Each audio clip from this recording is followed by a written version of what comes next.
to answer audience questions. So if you have questions, go ahead and hit that chat button. Go ahead and type your question in, and towards the end we'll get to it. My name is Charles Bibelos. I'm GMAT Club's resident verbal expert, GMAT tutor at gmatninja.com, and I'll let these three do most of the talking today. So I'd like to get started with HBS, which is one of the biggest reasons why you guys are probably here. And Shaifali, if you'd like to get started, just tell us a little bit about sort of what to expect out of HBS interviews, what the structure is like, and what specific things you typically ask your clients to prepare in order for that to succeed in that interview. Sure. So for HBS, it's really important to keep in mind that it is not a blind interview. So the admissions officers, first of all, you're interviewed by admissions officers. You're not interviewed by alums. And the admissions officers would know your application inside out. So what is HBS looking for? There are really a few things that they're looking for throughout the interview. So one is your leadership potential. They also want to understand how engaged you are with your communities. They want to understand your interpersonal qualities, and they want to get a sense of whether or not you'll excel in a case study method environment. So when it comes to preparing for the interview and the questions that they'll ask, one of the first things that you should do is really think about your background and your story. A lot of the questions that come up in the interview are really ones that are focused on potential red flags in your application or your story. So as you go through your own application, think about areas that may not be that clear or that may be red flags as someone is reading your application, and be very, very prepared when it comes to answering those sorts of questions. In addition, your interviewer, and sometimes there are two interviewers, so it could be one or two people. They also want to get a sense of your professional background and your goals. But beyond just what you are currently doing and what you've done and why you have done what you've done, the why is very important. It's important to understand your industry. What are the trends in your industry? I have had clients in the past who have had interviews that have been discussions around what's been going on in the industry. So it's very important to understand that as well. There could potentially be a behavioral question or two, and oftentimes those questions are asked just to see how you react under pressure, because the case study method does require cold calls, and having been in that position as a student at HBS, I can tell you it is daunting when you're cold called for the first time. So they do want to understand how poised you are. And then of course, there may be some kind of what I call miscellaneous questions, just to understand who you are beyond just the application. So that's the core interview. And so preparation, it's customized. There are no two interviews that will ever be alike because it's very customized to who you are. And then beyond that, you also want to prepare a question or two as a standard with any interview. HBS is also unique because it has the post-interview reflection. So you have 24 hours after the interview to write down your impressions of the interview. And when it comes to the post-interview reflection, I tell my clients to think about, what they felt went well in the interview, what were areas where they felt they could have done better or elaborated on, and that's really what that reflection is for. So in a nutshell, you need to know your story inside out, and just really think about any gaps that could come up as you're interviewing. Awesome. Thank you, Shaifali. Cecile, do you have anything to add? Yeah, I was just going to kind of echo that last point in terms of, since they have read your application, they will take this opportunity to ask you directly questions that were raised in their mind. So if you can anticipate, things that they might have perceived as potential weaknesses, even if you already addressed it in your application, it's your opportunity to elaborate, to tell them more, and, just to, like I said, anticipate things that you mentioned in your application that they might want to hear more about, for better or worse. And Julie, anything to toss in? Sure thing. I think one of the other really interesting parts about the HBS interview is that it is rigorously 30 minutes, which feels very, very fast. So it's going to go fast. The questions will keep coming. And And so just something to keep in mind as you think about the length of each answer and sort of the rhythm of it, because it does feel unique. And building off Shaifali's point, I do find too that sometimes HBS tends to probe your answers, whereas other schools will take whatever your answer is at face value. They might ask follow-up questions. They might kind of challenge you. I think the important part is not to get defensive or to feel like you're being attacked, but really to take that as an opportunity to clarify your story. And in that post-interview reflection, you mentioned that it's your opportunity to kind of talk about anything that didn't go wonderfully in the interview. How important do you think it is for candidates to actually make a point of saying, hey, here's the things that I wished I would have improved? Or if they feel like it went great, is it okay if they just talk about that?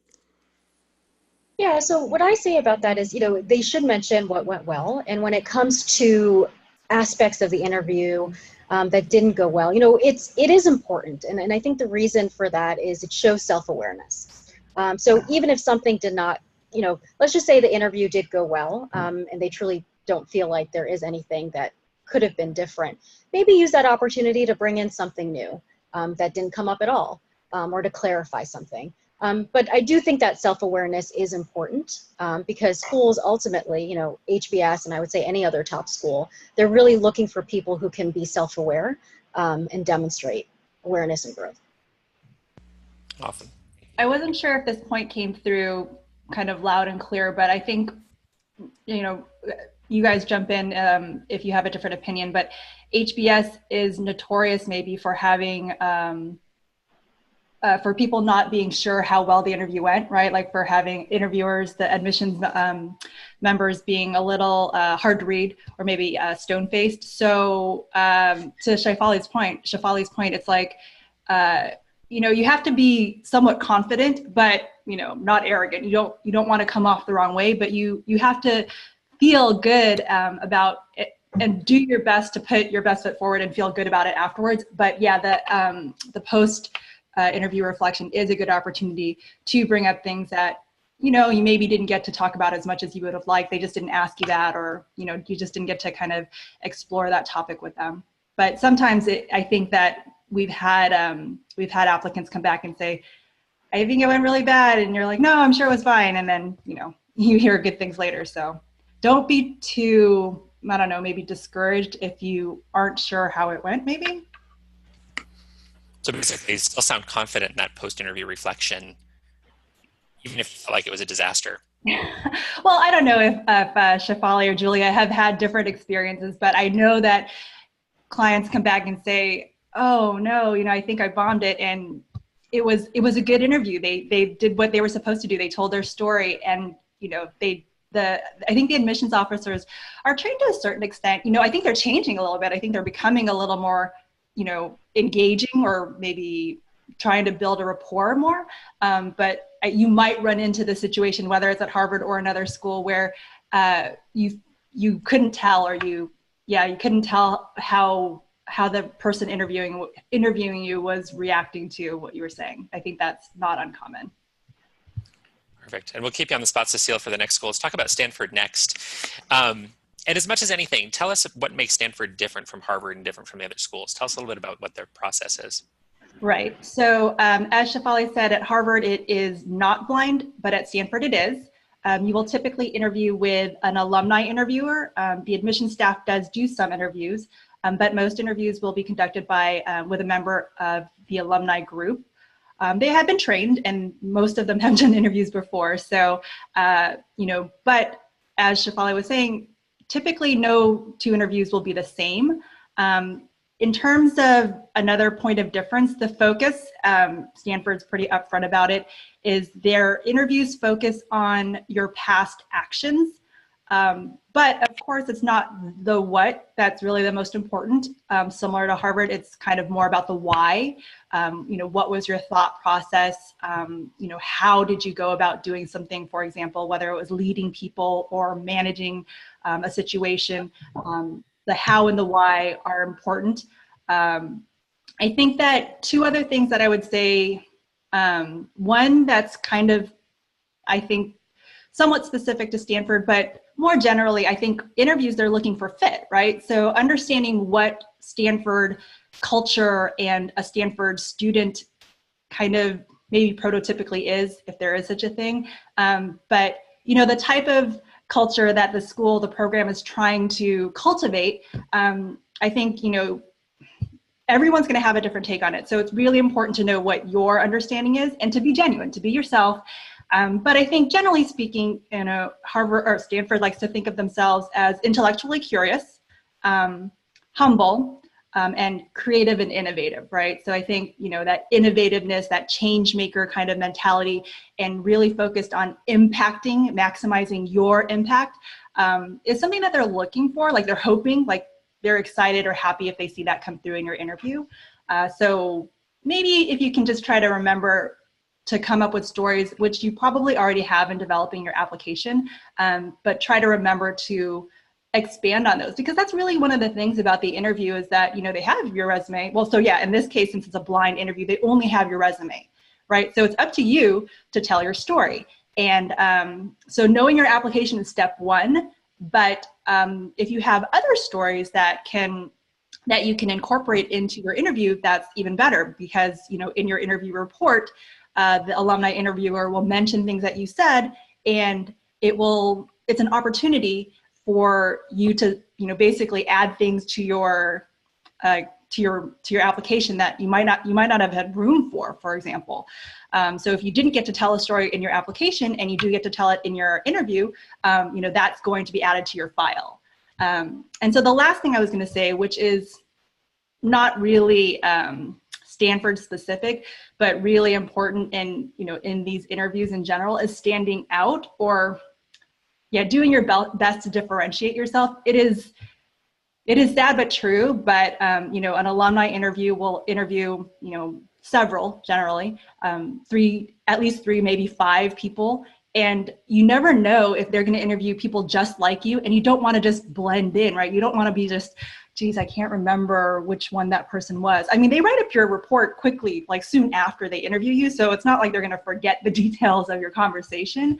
But at the same time, this is your big chance to impress them and stand out from, you want to be that person that they say at the end of the season, I really enjoyed my conversation with so-and-so. I wonder how things turned out for them. So that's just not a Stanford specific, but so important at all of these schools. Perfect. Thank you, Cecile. Shaifali, anything to add? Yeah, the one thing I would say is, because they are, Stanford's interviews are behavioral in focus. Oftentimes I see clients bringing in professional example after professional example after professional example. And what I always tell my clients is, don't be scared and don't forget about bringing in, mixing that up. If there's an extracurricular example that may fit in well with the question that's being asked, don't be afraid to mix up the different kind of examples that you're bringing in, so that the interviewer can really see, and get a holistic picture of who you are. And Julia, anything else to add on Stanford? I think my colleagues did a really great job summarizing, so nothing else at this juncture. Perfect. That gives us time to move on. Let's talk about Wharton next. And Julia, since you are a Wharton alum, tell us a little bit about their process, and again, kind of what differentiates it from Stanford and Harvard if you're fortunate enough to be preparing for all three. Absolutely. So the Wharton interview is extremely, extremely unique, especially compared to the standard one-on-one sort of behavioral question answer. They have what's called a team-based interview. This is, I think, the 6th year they've done it. I was actually in the inaugural class of team-based interviews. So you will be in a group of 5 to 6 students, and a few days before the interview, you'll receive a prompt. And that is the question that you'll be discussing as a group in front of either 2 second years or two admission staff, depending on the location in which you interview. And then what will happen is you'll be brought into a room with the 2 observers and the 5 to 6 people, and you'll be asked to discuss that question and sort of come to a consensus and present your recommendation back out in the period of 35 minutes. So if this sounds crazy, it's because it is. It's really a daunting task to sort of meet 5 strangers and come to an agreement in an environment that is competitive in 35 minutes. So a few things to consider. So the first thing you'll do generally is you will prepare about a 1-minute summary of your response to the idea, and you kind of go around the room and share your idea. I would encourage you to be pithy and thoughtful, and try and think of something a little unique, so you'll stand out and they'll think, oh, that person is really thinking about this problem in a unique way. However, once everybody's gone in a circle, it's sort of gloves off. And what you really want to do is sort of strike a balance. So my first piece of advice is that you don't want to be on either end of the spectrum in terms of your contributions. You emphatically do not want to be the person who dominates the conversation, who interrupts, and who speaks the most at the expense of others. Wharton is explicitly not looking for super arrogant, super dominant people. They want to see how you interact in a group, that you're going to be a nice colleague, that you're going to be a good learning teammate, and dominating the conversation is not a great way to show that.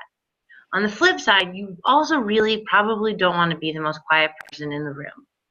You really want to try and strike a balance of contributing thoughtfully and necessarily, and not just speaking for the sake of speaking. So you want to sort of aim for the middle level of that contribution. And in terms of the nature of your contributions, it really depends. I guess the tricky part about Wharton is there's so many exogenous factors that you can't control, which is a really big difference compared to a more traditional interview. So what you want to do is seek to advance the conversation. Listen to your peers, react to what they say. If you sort of come to a loggerhead, try and be the person who advances the conversation towards consensus rather than miring the group in further sort of conflict. And I would also really encourage you to listen, because you don't want to just sit there and say, okay, what am I going to say next? What am I going to say next? What am I going to say next? Really try and respond and react and show that you're having a conversation. My other piece of advice is don't get thrown by the fact that there's two people in the room watching you. It's kind of creepy, I know, but it's important just to sort of act naturally, as if they weren't there, frankly. And hopefully by the end of that 35 minutes, you will have a consensus. You may not, but really they're evaluating sort of the group interaction. And then following that, you'll have probably a 15 to 20-minute interview with the second year or the admission staff that's in your group, and they'll basically ask you, how did it go? Did that reflect your personality? It's a little bit like the HBS interview, but in person, and you can sort of say, oh, that really felt like me, or I was way quieter than usual, or how you sort of felt it went, and then you'll have some chance to ask some questions. The other thing that I just want to call out on this is, if you're in a group, they don't have a hard and fast rule, like I will accept 2 people from this group. They could accept everybody, and they could accept no one from a group. So while it's really easy to feel super competitive with the people in the room, I really strongly encourage you not to, because they could be your future classmates, and it's not a zero-sum game within an individual team-based interview. The other point is Wharton has a number of specialized programs, including the Lauder Institute, of which I'm an alumni, and healthcare management. And if you're in one of those programs, you should also expect to have a one-on-one, more traditional interview with program staff from that program. So that's more of a chance to sort of share your personal story than in the traditional team-based interview. Awesome. Thank you, Julia. Cecile, anything to add?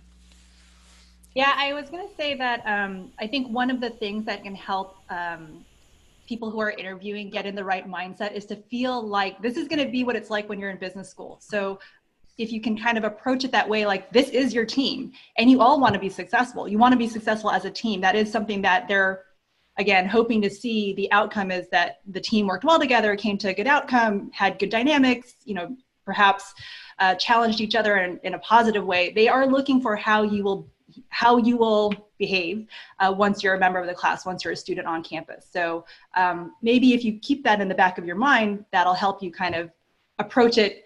Maybe it'll take the nerves off a little bit and you'll feel like, oh, I'm just working with some peers. Awesome, thank you. Shaifali, anything to add? Yeah, the one other thing I would just add is to also just be aware of your body language. So, when you're in that environment, you don't want to be rolling your eyes or, making any sort of, funny expressions or things like that, because the people who will be observing will be noticing all that. So you just need to be very mindful of your body language as well. Perfect, thank you. And we'll race through these last 3 a little bit faster, so I want to make sure we reserve enough time for audience questions. Shaifali, let's stick with you. Could you tell us a little bit more about University of Chicago Booth and what their process is like, and again, how it differs from the other 3 we've already talked about? Sure. So Booth is your typical MBA interview. So the interviews are blind. So typically you are interviewing with an alum or a second-year student.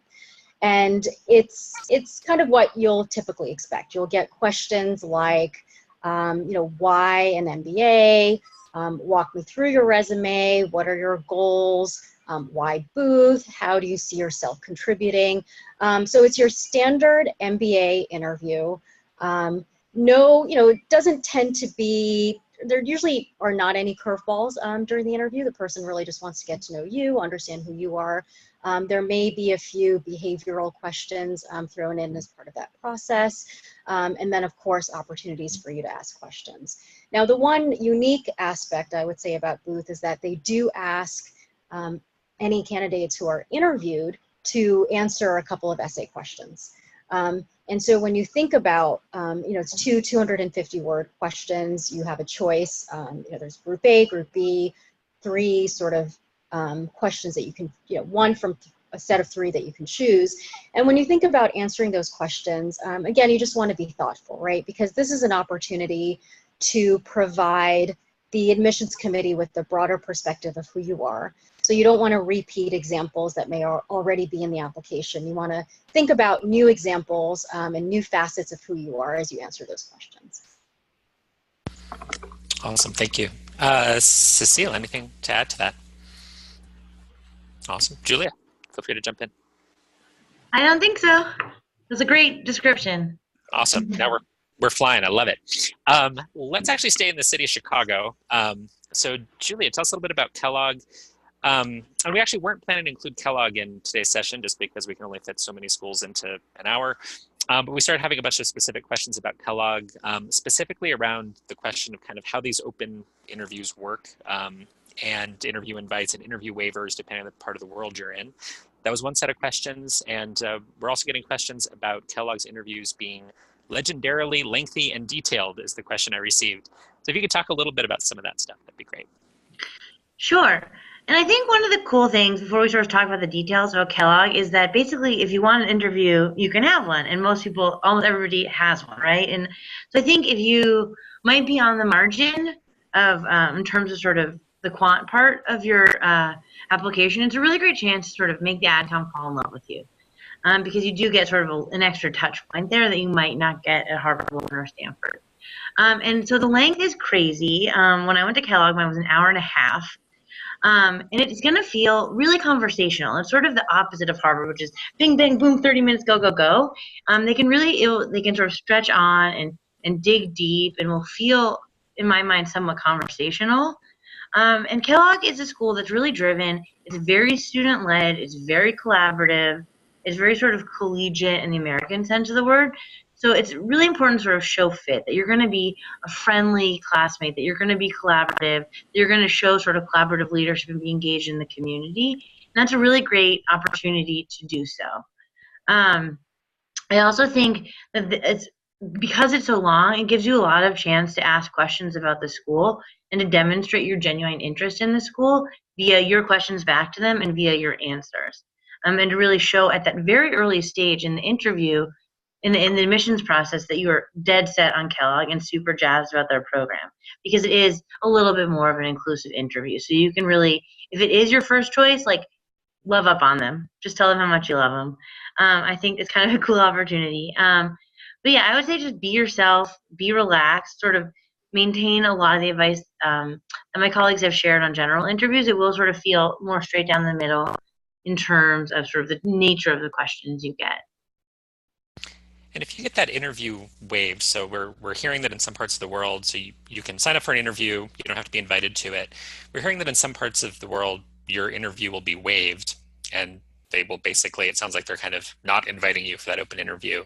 Is that something applicants should be worried about, or is that just a geographic concern? And feel free, anybody can jump in on this.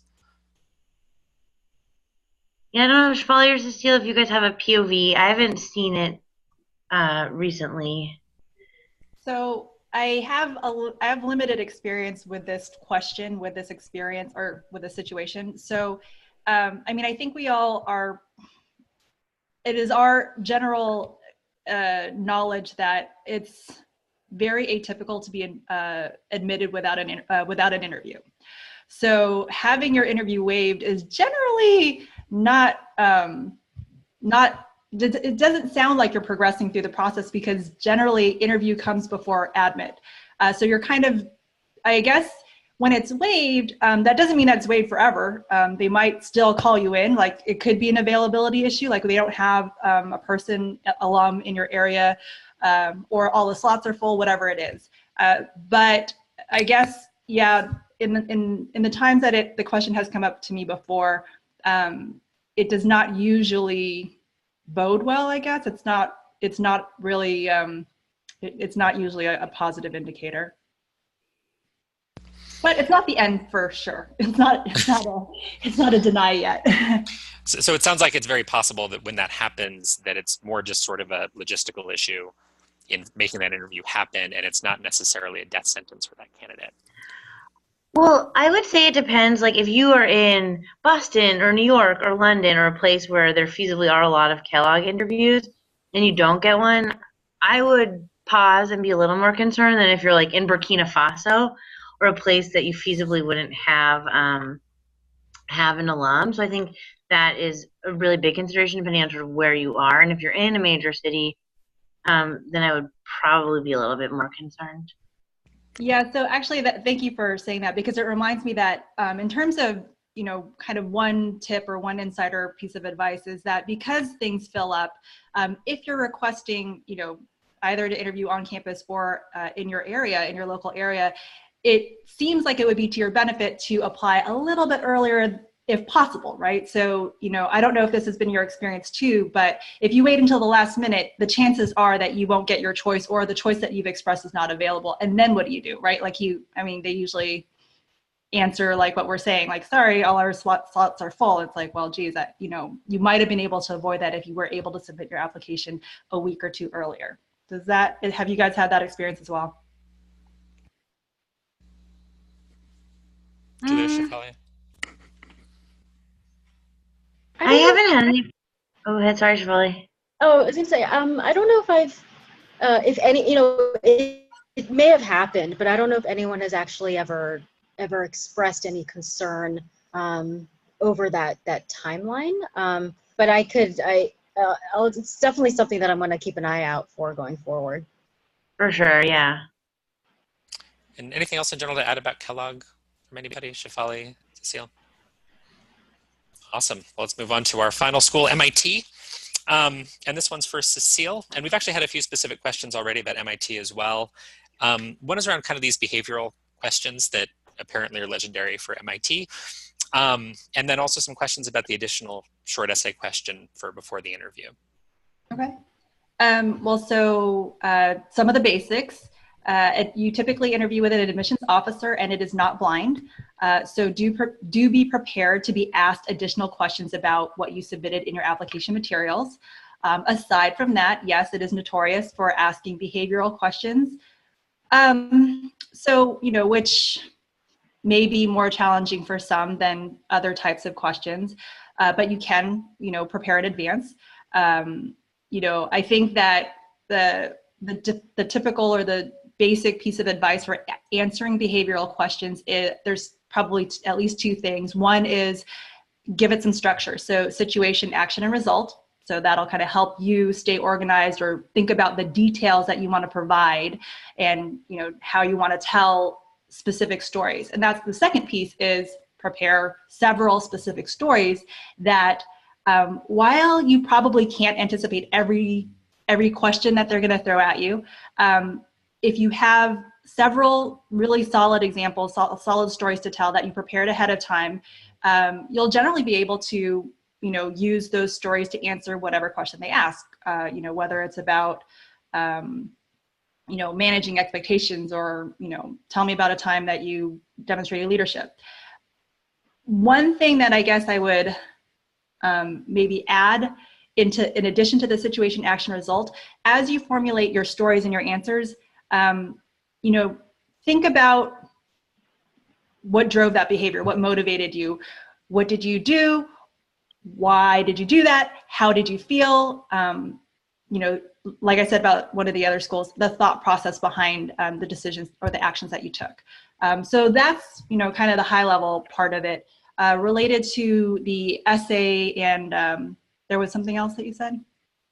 Essay, I think just the behavioral questions that you kind of addressed. So yeah, related to the essay thing, so similar to the other school, you have one question, 250 words, and so it's good to, again, showcase a different dimension or a different aspect of who you are as a person and the way that you think.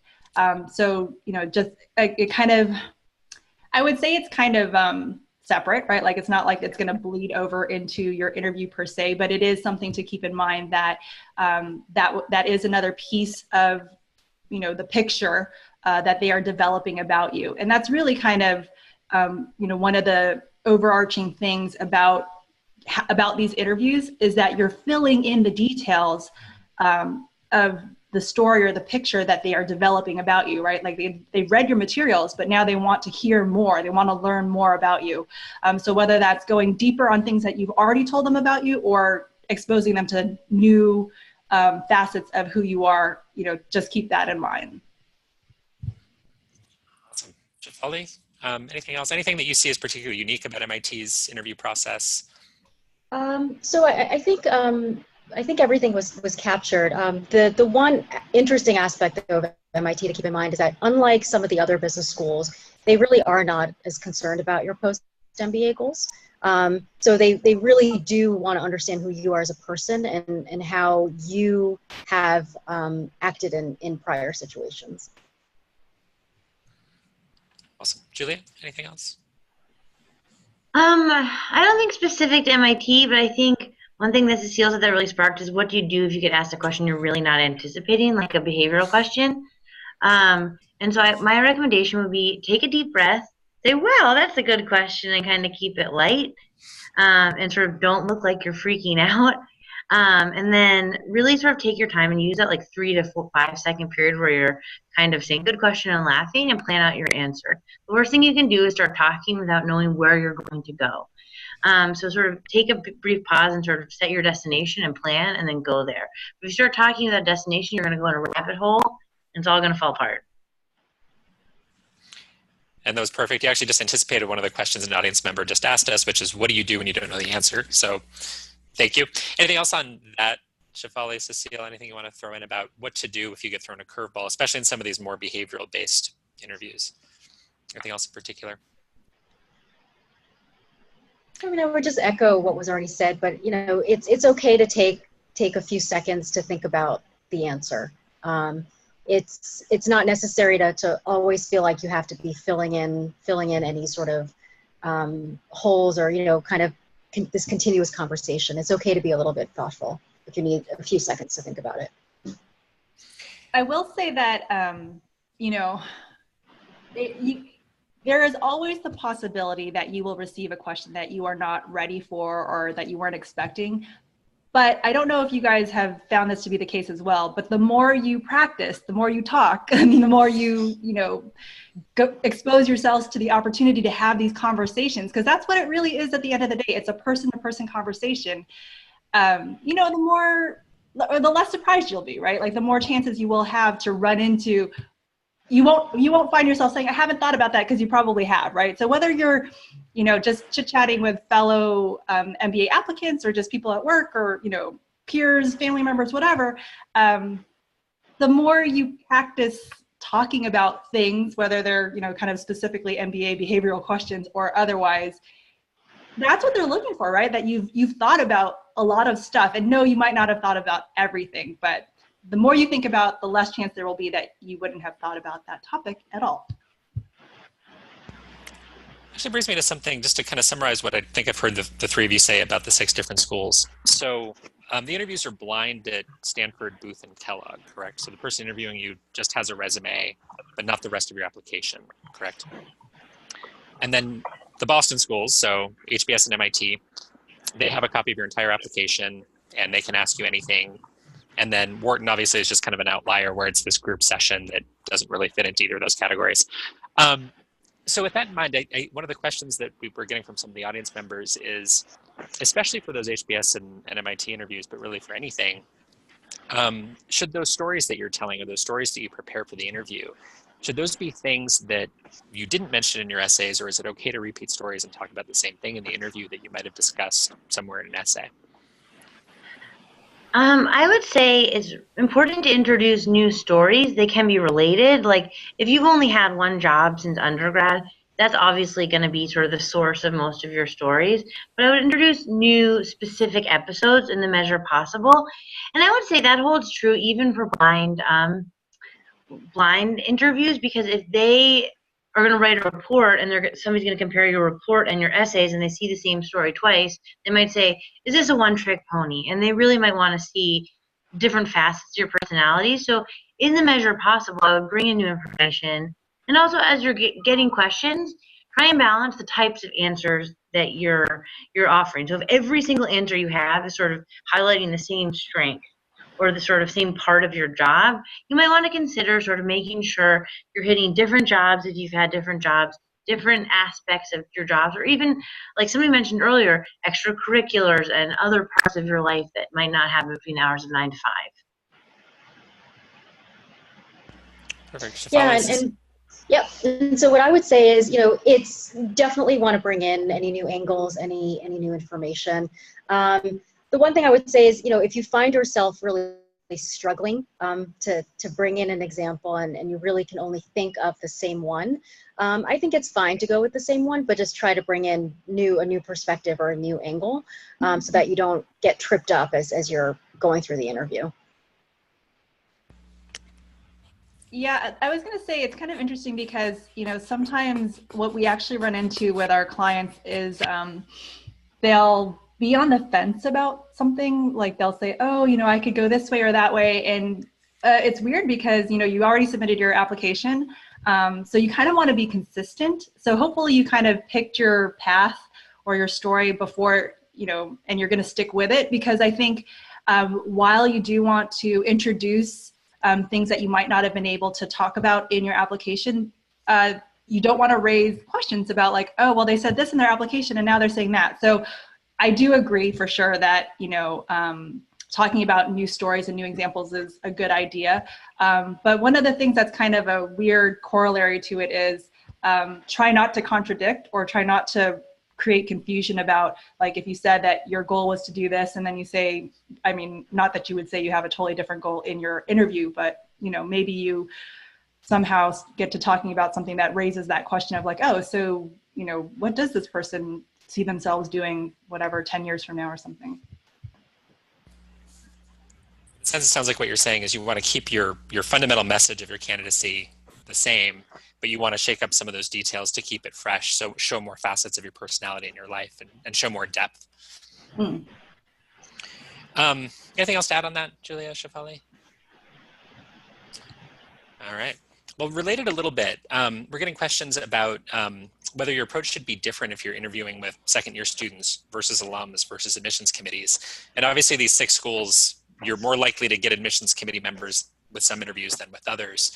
Anything in particular that you encourage your clients to think about as they're preparing for an interview with a second-year student versus an alum versus an AdCom member? So when I speak to my clients about that, typically what I say is the approach should not be any different. When it comes to the preparation, when it comes to thinking about your responses, when it comes to the, how you'll dress or, the formality of it. Where it can differ a little bit is any questions that you're asking of your interviewer, right? So a student has gone to the school. They can answer questions about the school and their experiences there. An admissions committee member may not have actually gone to the school. So what I tell my clients is that they should be a little bit more thoughtful, still be thoughtful with students or alums, but especially with an admissions committee member, they may not be able to ask them about what their experience was like. So just to think about, what kind of questions can they ask about a school that's thoughtful and where it's apparent that they've done their research and they're just not asking a question where the answer can easily be found on the website. So it's really, in my mind, it's the interview and the approach to the interview is the same. It's really using a different approach when it comes to those questions at the end. I would just add that when I interviewed in the past, it would surprise me that they didn't know anything about me because it's, not that hard to find out about whoever you're interviewing with. And so we would have things in common, and it was a missed opportunity if they, didn't mention it. So, use the resources available to you. If you know who you're interviewing with, it probably helps if you look them up ahead of time and learn something about them, whether it's when they graduated or what they do now, or, just what their interests are. If they're active in a club on campus, that could be a great point of connection, because like I said, at the end of the day, it's a person-to-person interaction, right? So you really want to connect and have, leave a positive impression. And, one of the best ways to do that is to find that commonality. I mean, not only your love for the school or the program, but perhaps there's something that, again, will make you memorable or will help you stand out. And more broadly, do any of you have any advice? Sorry, go ahead, Julia. Oh, go ahead. No, go ahead, Charles, please. No, after you, please. I think Cecile's advice is really great in terms of sort of how to sort of look up a second year. I would also say on the flip side of that too is I think there's probably a little more variability in what you're going to get from a second year alumni. They may have literally looked at your resume on their way from class or a club meeting, and while most of these schools do take time to train second years, there's probably variation in terms of experience and sort of what else is going on in their life. So I would sort of say be ready for maybe like a little crazier or more unexpected questions, and it could just be like a little more freeform because this isn't their full-time job. But I do think it's a really great opportunity to connect on the other hand. And the other thing is I wouldn't freak out if you get an alumni or you get a second year. Why didn't I get an AdCom person? I don't think at most schools there's a method to that madness. It doesn't mean that you're second choice interviewee or anything like that. It's probably just the time slot you signed up for. And I was actually about to ask about exactly that because we get a lot of worries about, no, that was perfect. It's great. That's wonderful you anticipate it. Let me piggyback on that a little bit though. Do you think that there's more weight given to the results of the interview, to the write-up of the interview, if it's an AdCom member versus an alum versus a student? So it might just be luck in a sense as far as which one you get at some of these schools, but is it going to carry more weight if you knock that interview out of the park with an AdCom member versus an alum or a second-year student? I think it depends on the school, honestly, and I can only, from experience at Wharton, I read application files there, is I think because most people on campus are getting a second year, it's totally equal, and it's not, but I would love to hear from my colleagues' opinions on other schools. At Wharton, I would say it doesn't make a material difference.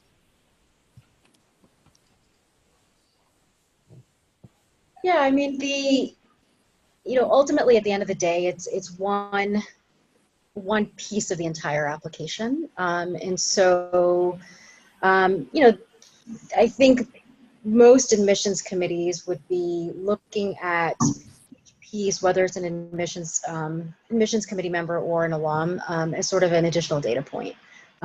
So there's so many factors that go into that decision. I don't think it's really, going to sway one way or the other in terms of weight. And I guess somewhat related to what Julia was saying, do you have any advice for how to answer that why this school kind of question? So for these 6 schools specifically, if you're interviewing with somebody at, let's say, Booth or MIT, and they say, hey, what's made you choose to apply to MIT? And is there anything in particular for those schools or for any of the 6 schools that you think that applicants should be thinking about as they go in for that interview?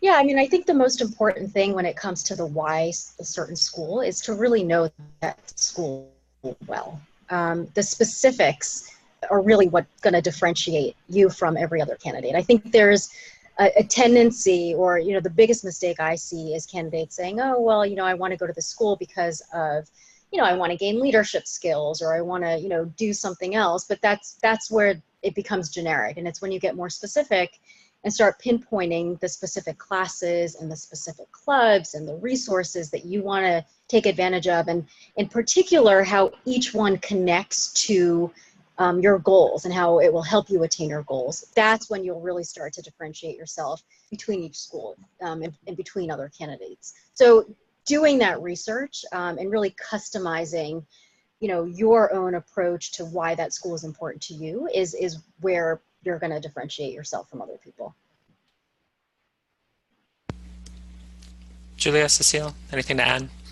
Or particular cases where you've seen somebody do that really well as far as really nailing, sort of making their story match with what that school's really about? I mean, that was the most fantastic answer, so there's not a lot to add. I would say also part and parcel of what makes a school different is don't be afraid to talk about the geography. In Stanford, I mean, obviously being in sort of the Silicon Valley ecosystem is such a unique advantage. But even schools that are probably in less exciting locations like Philadelphia or Cambridge, sort of this is 2 years of your adult life, so don't be afraid to talk about why you're excited to move to that place as well. Yeah, I was just going to say that I think, having a genuine answer and reasons is really important. And it's probably in your best interest to kind of test it out, right? Like, so if you tell, I'm sure you have a friend or someone who's either a current student or alum, or even just someone who maybe isn't super familiar with this world. Does that answer, like, you really genuinely want to be excited or interested in that school, in that program. And so when you say this answer to another person, it's pretty easy for them to tell, like, oh yeah, that's a good answer. Like, oh, I really like that answer, right? So, as with most interview questions, try them out. And if it's not a hit, keep working on it, because, like we were saying, the research, right? Like, whether it's, being on campus and just feeling the energy, or if it's talking to a student and, they did something really interesting, whether it was a research project or a trek or a club or whatever, right? Like, find the specific thing and, hopefully your enthusiasm and your genuine interest comes through, because, these interviewers have almost heard it all before, but if you really mean it, that's going to go a long way. The other thing I would also, the other thing I would also mention is just understanding the culture of a school, right? So oftentimes it's the vibe you'll get when you're visiting a school, kind of the intangibles, that can really make an answer come alive. And if you've visited a school or you've talked to people, that's where some of those cultural aspects can really start to come through and really help you to stand out. We'll take one last question from an audience member that's related a little bit, and then we'll give the three of you a little bit of time to kind of give some closing remarks and talk a little bit about your particular approaches to interview prep. So, final question from the audience. Do interviewers generally ask about applications to other MBA programs?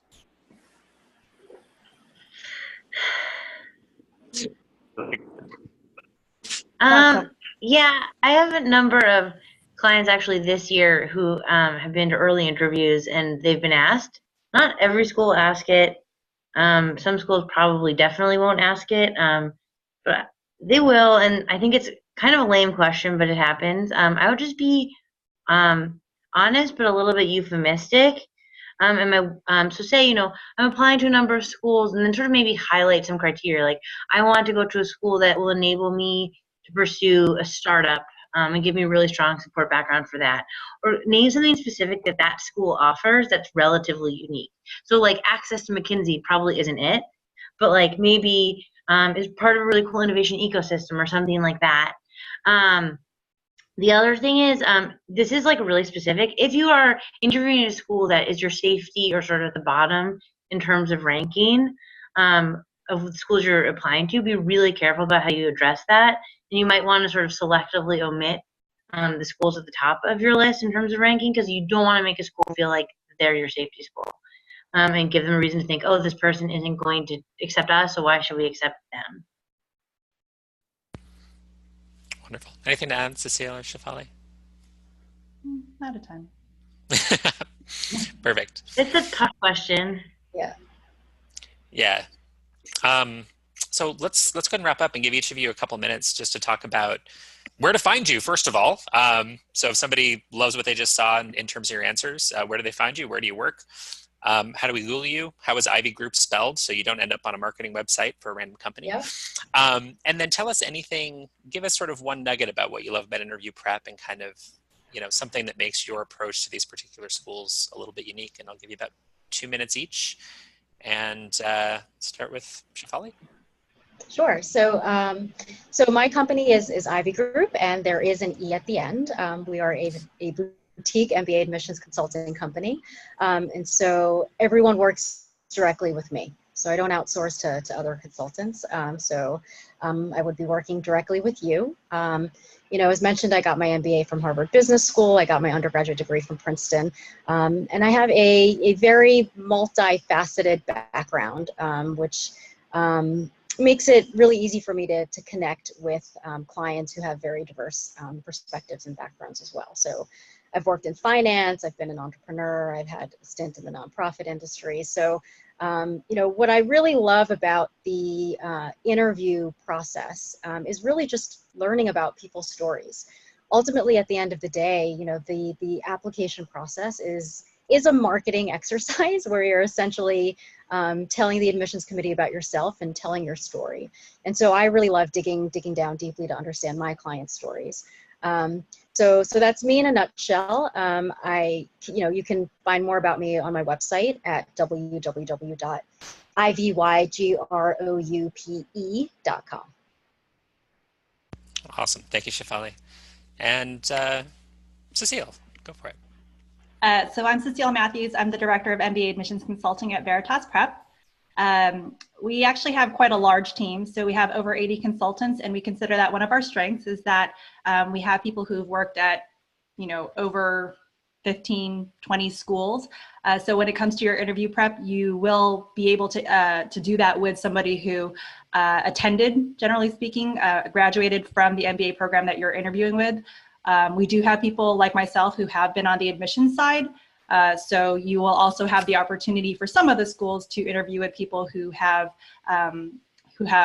been on the AdCom or who have conducted interviews for schools before.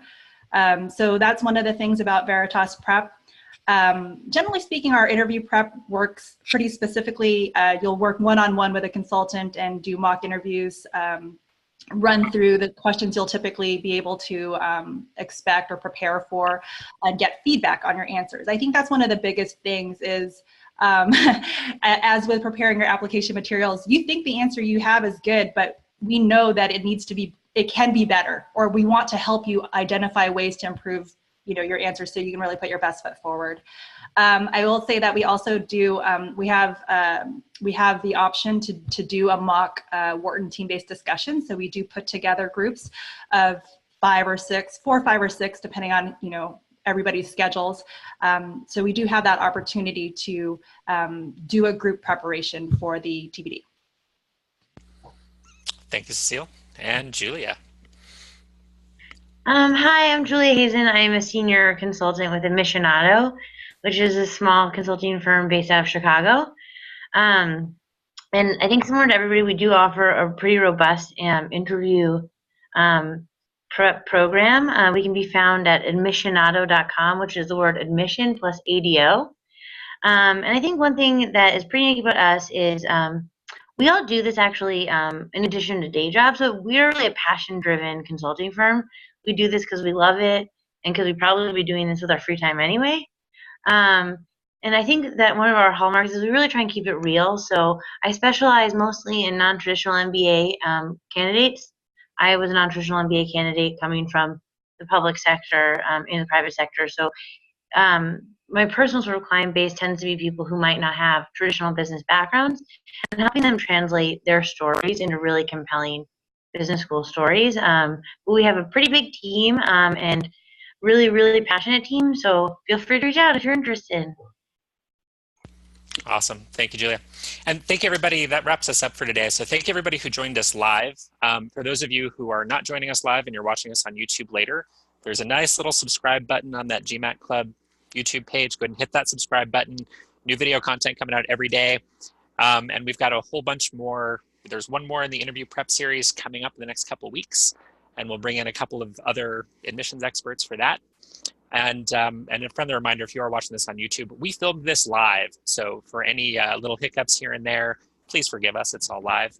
And again, I just want to thank one more time Shaifali from Ivy Groupe with an E, Cecile Matthews, Veritas Prep, and Julia Hazen at Admissionado. Contact these 3. They're amazing. 3 of the very, very best. And thank you, everybody, for joining us. And we'll see you for the next one in the next week or 2. Thank you. Thanks. Thanks, guys.